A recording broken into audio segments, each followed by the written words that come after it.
Hello' everyone, welcome back to my video'. ৰাতিপুৱা হোৱাৰ লগে লগে ওলাবলৈ হয়ে ঘৰৰ পৰা। এয়া আমি দুইটাই স্কুললৈ বুলি ওলাইছোঁ। এখেতে মোক থ'বলৈ কৈছে আৰু শনিবাৰ যিহেতু লৈও আহিব, সেইকাৰণে মুখত বেলেগ এটাই হাঁহি। আৰু সদায় ৰাস্তাটো পাৰ হওঁ, এইডোখৰ আহি পালেই মোৰ মনটো ভাল লাগে। আজি ভাবিলোঁ মোবাইলতে সাঁচি থওঁ ভিডিঅ'টো। গোটেই জংঘলটো ইমান ঘন নহয় যদিও এই জেগাডোখৰ অলপ ঘন। কেতিয়াবা ভয়ো লাগে হাতী চাতি ওলাব বুলি, কিন্তু ইমান নোলায় বাৰু দেই। আৰু স্কুলত আজি আছিলে য়োগা ছেশ্যন এটা, আৰু তাৰ লগতে সংগতি ৰাখি পেইণ্টিং কম্পিটিশ্যন এটা পতা হৈছিল ল'ৰা ছোৱালীৰ মাজত। সেয়াই ল'ৰা ছোৱালীয়ে ছবি আঁকি আছে আৰু তেওঁলোকে ভাবিছে যে য়োগা ছেশ্যনটো শেষ হ'লে এটা ডান্স কৰিব বোলে, আৰু সেই নাচেই তেওঁলোকে শিকি আছে, মিলাই নাচিব চেষ্টা কৰিছে।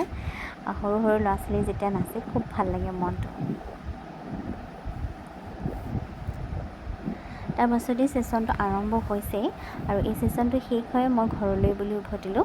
ডিগবৈত মাক লগ কৰি আহিলোঁ, কাম এটা আছিলে, আৰু এয়া আমি দুইটাই যাবলৈ ওলাইছোঁ। বহুত দিনেই হৈছিলে এনেকৈ আহি চিধা যাবলৈ পোৱা নাছিলোঁ, যিহেতু মাজত বহুত কিবা কিবি হৈ গ'ল আৰু এইখিনি ভিডিঅ'ও বনোৱা নাছিলোঁ। কিন্তু আজি আকৌ ঘৰলৈ গৈছোঁ, মনটো ভাল লাগিছে। আৰু আহি আমি অলপ দেৰি ৰেষ্ট লৈ বজাৰলৈ বুলি গৈছোঁ, যিহেতু এখেত ক'বলৈ যাব, সেইকাৰণে বজাৰ কেইটামান কৰিব আছিলে। আৰু এনেকৈ বাইকত নুফুৰা বহুত দিনেই হৈছিলে। আৰু দেখিছেনে মোৰ হাঁহিটোৰ দৰে আজি জুনেও খুব ধুনীয়াকৈ হাঁহিছে। জুনৰো চাগে মোৰ দৰে আজি খুব ফূৰ্তি লাগিছে। আৰু এনেদৰে আমি আজি গোটেই দিনটো পাৰ কৰিলোঁ লগত। এনেদৰে দুয়োটাই থাকিব নাপাওঁ, কাৰণ সদায় কিবা কাম চাকৰি এনেকৈ দুয়োটাই ওলাই যোৱা হয়। কেতিয়াবা যেতিয়া এনেকৈ সময় পাওঁ খুব ভাল লাগে মনটো।